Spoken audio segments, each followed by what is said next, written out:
Okay, it's been a month since I've done one of these, and of course, as I'm doing something like this, these are all just my opinions, using some of this in kayfabe, some of it not. If you agree or have other opinions, that's what the comment section's for.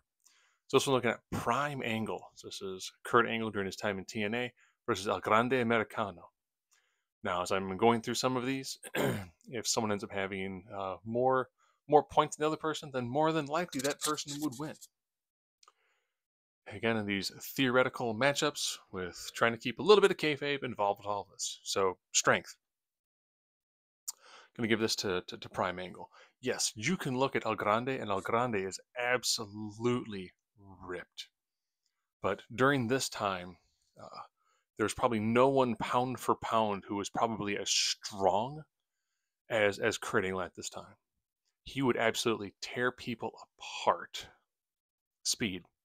So El Grande Americano most recently actually ended up winning the Speed Championship. And if you've seen his work at WrestleMania or some of his earlier times when he was in Mexico, he is an incredibly fast individual. I would definitely give him a slight speed advantage over someone like Kurt Angle. Now, of course, for endurance as well as toughness, if you go back and watch Kurt Angle during his time in TNA, no one was blowing him up.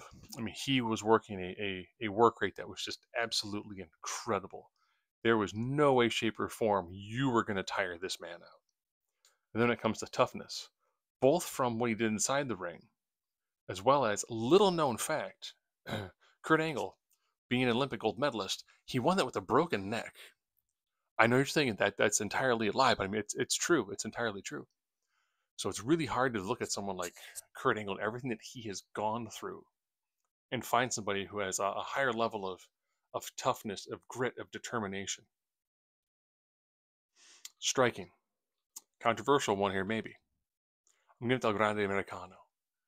He has a headbutt that is so devastating. In the late 70s, early 80s, lots of people thought he was actually a Samoan who was cosplaying as someone of a Mexican descent because of how devastating his headbutt was.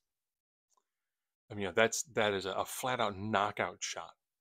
And yes, while Kurt is very adept when it comes to striking, having a KO shot by itself is just absolutely incredible. Also, a very controversial one here too. Grande Americano has mastered not only both the ground based arts that you would see for someone who might even have an Olympic pedigree, when it comes to suplexes and slams, but has married that beautifully with some of the luchador styles too. Whether you're looking at using a head scissors takeover or a Frankensteiner, any sort of those moves, he has that added in to a very solid mat game. Submission. Hmm. Both these guys are big fans of the ankle lock, but I will have to say I think that Kurt Angle showed that he was significantly better at when it comes to submission game, especially if you watch his match against someone like Samoa Joe. Kurt Angle at this time was not somebody you wanted to get on the ground with unless you wanted to be stretched 8 ways from Sunday. High flying. Yes, Kurt Angle does have probably one of the absolute most picture perfect moonsaults in the business. El Grande Americano has that move down too, as well as we watched the match he had against Ray Fenix, and you saw him bust out like a 450 senton that was just absolutely incredible. I think that's a move. I believe he learned that. Oh, when he was doing some more underground lucha work, taking on I boss his name was Prince Puma. It's one of the moves he learned from him, and it's just an absolutely amazing move. Plus his dives, he has an amazing diving headbutt. So yes, his headbutt from a standing position is devastating, but taking that move from the top rope again is an absolute way to entirely finish off an opponent over at the crowd. Oh, sorry, doing it live. So El Grande Americano doesn't have as much exposure in the WWE. He's someone who kind of showed up with a great mysterious past, hasn't had a tremendous amount of matches. So the crowd is still very much warming up to him, where Kurt Angle had a tremendous run in the WWF before he went to TNA, and the crowd absolutely loved Kurt Angle. Ring psychology. Kurt Angle last time in TNA was very much just a flat out killer in the ring. He wasn't playing up to the crowd.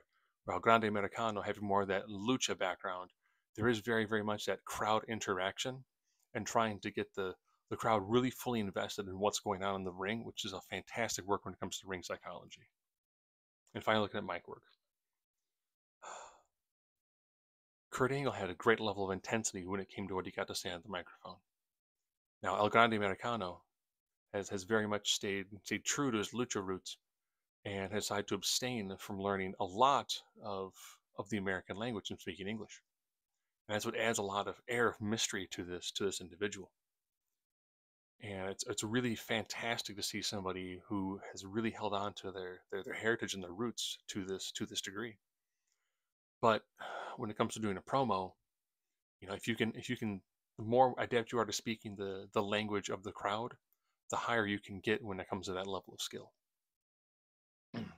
So I do think that at this point in time, I think Prime Angle is someone who would be so difficult for most people to try to defeat, especially even someone with a legendary career like El Grande Americano.